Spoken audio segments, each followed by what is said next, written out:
Assalamualaikum warahmatullahi wabarakatuh. Perkenalkan, nama saya Alif Sultan Abdori dengan NIM 220501010040. Dan ini adalah tugas video kelompok 3 untuk mata kuliah Komunikasi Antar Pribadi dan Budaya Cyber, Universitas Cyber Asia. Halo, nama saya Graciela Regina Sulandra. Saya dengan NIM 220501010016. Perkenalkan, nama saya Marfa Istiazah dari Program Studi PJJ Ilmu Komunikasi Universitas Cyber Asia. Assalamualaikum warahmatullahi wabarakatuh. Sebelumnya perkenalkan, nama saya Vega Bagus Setiawan. Saya adalah mahasiswa dari Universitas Cyber Asia. Pixel Joshua Shebat Aprilido 220501010088. Pola kendali dalam komunikasi. Pola kendali sendiri mempunyai arti yaitu keahlian atau kecakapan komunikator untuk mengendalikan lingkungannya melalui pesan-pesan kendali. Fungsinya mampu memprediksikan respon atau feedback dari komunikan ke komunikator yang lain. Adapun strategi kendali komunikasi, yang pertama kendali dengan argumentasi logis, yang kedua kendali dengan luapan emosi, yang ketiga pendekatan berdasarkan imbalan, yang terakhir berdasarkan pada sanksi atau hukuman. Berikut adalah contoh-contoh strategi kendali komunikasi. Yang pertama ada strategi wortel teruntai. Inti memberikan imbalan berupa barang ataupun ucapan, tindakan, sikap yang menyenangkan. Asumsinya, komunikator dapat meningkatkan probabilitas untuk memperoleh respon yang diinginkan apabila komunikator memberi imbalan. Nah, ini kan anak baik. Boleh nggak Tante minta tolong dulu? Boleh? Terima kasih ya.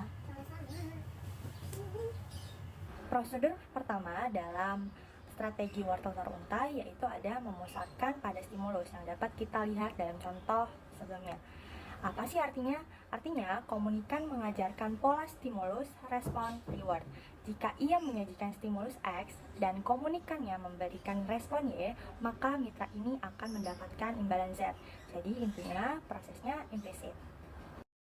Prosedur yang kedua yaitu memusatkan pada perilaku. Contohnya yaitu percakapan dari ibu kepada seorang anak seperti, "Tolong belikan ibu gula di warung ya, sisa uangnya boleh kok untuk jajan."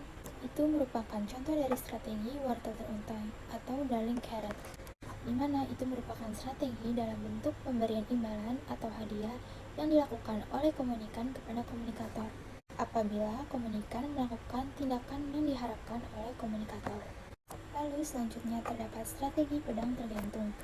Inti dari strategi pedang tergantung ini yaitu adanya hukuman atau ancaman yang dilakukan oleh komunikator kepada komunikan demi membatasi atau mengurangi perilaku yang tidak disukai oleh komunikator. Contoh dari kasus ini yaitu Isa bekerja sebagai buruh pabrik. Dia memiliki seorang bos yang terkadang menggunakan strategi pedang tergantung ini. Isa setiap harinya harus mengerjakan pekerjaan sesuai target. Suatu ketika, bos Isa memberikan pekerjaan tambahan kepada Isa, padahal pada hari itu Isa sudah memiliki janji dengan keluarganya. Namun, bos Isa memberikan ancaman dengan mengancam akan memotong gaji Isa sebanyak 50% kalau Isa tidak melakukan pekerjaan tambahan tersebut. Dan dengan berat hati, Isa melakukan pekerjaan tambahan tersebut. Tipe kedua dari strategi hanging sword strategies atau pedang tergantung seperti tadi teman kita yang sudah menjelaskan. Strategi ini merupakan pembatalan imbalan atau withdrawal of reward. Sementara komunikator tidak menganggap perilaku ini sebagai hukuman, mereka menyusun pesan-pesan yang berkisar +1 untuk imbalan dan -1 sebagai hukuman dengan menganggap angka 0 sebagai angka yang netral. Karena hukuman dianggap hal yang negatif, pembatalan imbalan pada hakikatnya ya bukan hukuman. Namun demikian, orang yang membatalkan imbalan yang diharapkannya mengalami ketidaknyamanan dan mungkin juga resah dengan imbalan yang bisa ia miliki. Dengan pembatalan seperti uang atau cinta, ia mungkin mengalami kerugian yang serius seperti lapar atau kesepian. Ia juga enggan mengulangi perilaku-perilaku yang menyebabkannya kehilangan imbalan. Baik, contohnya adalah, misal saya adalah karyawan dari perusahaan dan sudah mencapai target penjualan dan mengharapkan bonus dari perusahaan. Saya mulai berpikir, wah nanti kalau saya dapat bonus bakal saya belikan mungkin mobil baru, bakal saya belikan makanan enak gitu kan. Namun dikarenakan suatu masalah sehingga target saya tidak tercapai, perusahaan akhirnya menarik kembali bonus yang bisa saya dapatkan. Tentu perusahaan tidak menganggap ini sebagai hukuman karena tidak -1. Mereka hanya menganggap ya nol saja, karena nol itu netral. Namun berbeda dengan saya, yang saya sudah menghalalkan bonus tersebut untuk dibelikan makanan ataupun mobil baru. Oke, untuk tipe ketiga dari strategi pedang tergantung, ini yang dinamakan adalah profit loss, atau yang dalam bahasa Indonesianya adalah kehilangan keuntungan. Yang tipe ketiga ini agak sedikit berbeda dari tipe ke-1 dan tipe yang kedua, yang rangsangannya dibenci dan pembatalan imbalan itu agak sedikit berbeda. Kehilangan keuntungan dapat didefinisikan menurut Homans tahun 1961 sebagai perbedaan antara imbalan yang diperoleh dari suatu perbuatan dan biaya yang dikeluarkan dalam melakukan perbuatan tersebut. Menurutnya, biaya atau hukuman yang tidak terhindarkan dari setiap aktivitas seorang, termasuk imbalan-imbalan yang dibatalkan atau tidak terjadi dari sebuah aktivitas alternatif. Untuk gampangnya gini, jadi contohnya adalah bayangkan seperti ini. Kali ini saya adalah buruh pabrik yang izin cuti ke bos saya karena ada acara keluarga. Bos saya yang tahu bahwa itu adalah tujuan saya, bahwa untuk bertemu dengan keluarga, bos saya malah seakan-akan menghalangi. Tapi tidak dengan cara yang terang-terangan. Bos saya mulai untuk memberikan pekerjaan yang di luar dengan kapabilitas saya. Bos saya mulai memberikan pekerjaan yang di luar kemampuan saya. Dan saat saya tidak bisa mengerjakan tugas-tugas yang diberikan oleh bos saya, lalu bos saya akan bilang, wah pekerjaanmu belum selesai nih, lembur dulu ya, cuti keluarganya ditunda dulu. Tentu yang saya mendengar kalimat tersebut merasa marah ataupun kecewa. Namun berbeda dengan bos saya yang merasa pekerjaannya belum selesai. Jadi ya jangan cuti dulu. Jadi bos saya tidak merasa bahwa saya tidak pernah komplain gitu. Kali ini saya akan menjelaskan tentang fenomena komunikasi, strategi katalisator. Nah, saya ingin memberikan dua contoh strategi katalisator, yaitu yang pertama pendekatan kepada seorang kakak dan adik, yang kedua adalah seorang sales penawaran barang. Dek, sini dong, bentar. Ada apa, Kak? Lu lapar ya, Kak? Ya, kalau lapar sih lapar. Emang mau beliin? Wah, BTW sih aku habis gajian. Anjay. Kalau beli bakso gimana ya? Wah, tapi masa panas-panas gini mau makan bakso? Lah apa, kamu punya ide apa gitu? Nasi padang aja gimana? Enak kayaknya. Kalau nasi padang sih, lauk apa? Ikan apa ayam gitu? Ayam. Ikan sih, nggak biasa. Pesan. Ya udah, ikan aja. Beli di mana sih itu? Dekat fotokopian ada nasi padang. Boleh deh. Tapi harus beli es juga ini kita. Esnya mau apa esnya? Yang penting jangan yang ada isinya deh. Es kopi. Jeruk aja, jeruk aja. Oh ya udah, es jeruk aja. Kan yang beliin kami, katanya habis gajian. Mas, Semana uangnya? nih sisanya buat kamu deh. Oke, terima kasih. Pelan-pelan lu. Ya.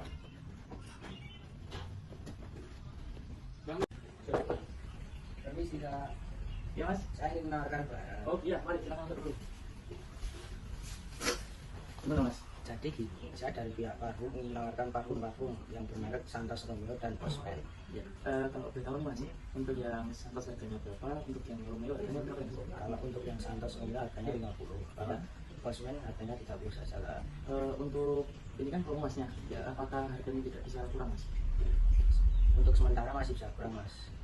Gini Mas, coba kayak saya cek dulu kalau ini gimana, kalau misal cocok nanti saya beli. Silakan. Bisa Mas ya? Ya.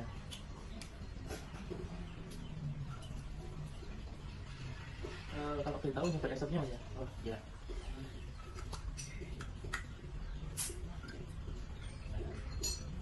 Kalau yang ini harganya tadi berapa Mas? 30 saja kak. Oh 30. Kira-kira kalau misalnya beli dua sekalian, yang satu ada nggak yang buat yang kos? Untuk sementara tinggal satu kak. Oh tinggal satu ini ya. Oh tinggal satu ini, kalau misalnya Masnya boleh satunya saya beli 25.000 gimana? Ya udah kak, untuk sementara. Nah, itu tadi adalah dua contoh fenomena komunikasi strategi katalisator. Kali ini saya akan menjelaskan apa itu strategi katalisator. Nah, strategi katalisator yaitu strategi yang dilakukan oleh komunikator untuk memancing atau memicu komunikan supaya respon yang diharapkan komunikator dapat tercapai dengan tidak memberikan imbalan ataupun hukuman. Mungkin itu saja yang dapat saya jelaskan tentang strategi katalisator fenomena komunikasi. Strategi kembar siam. Strategi ini digunakan di saat seseorang individu ingin mengutamakan pemeliharaan hubungan timbal balik mereka. Strategi ini memiliki dua syarat. Syarat pertama adalah adanya ketergantungan tinggi antara dua komunikator.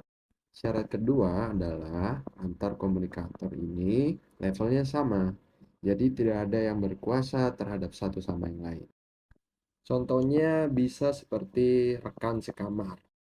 Jadi, satu individu ingin menyampaikan pesan yang memiliki konflik di dalamnya, tetapi ingin tetap memelihara hubungan timbal balik mereka.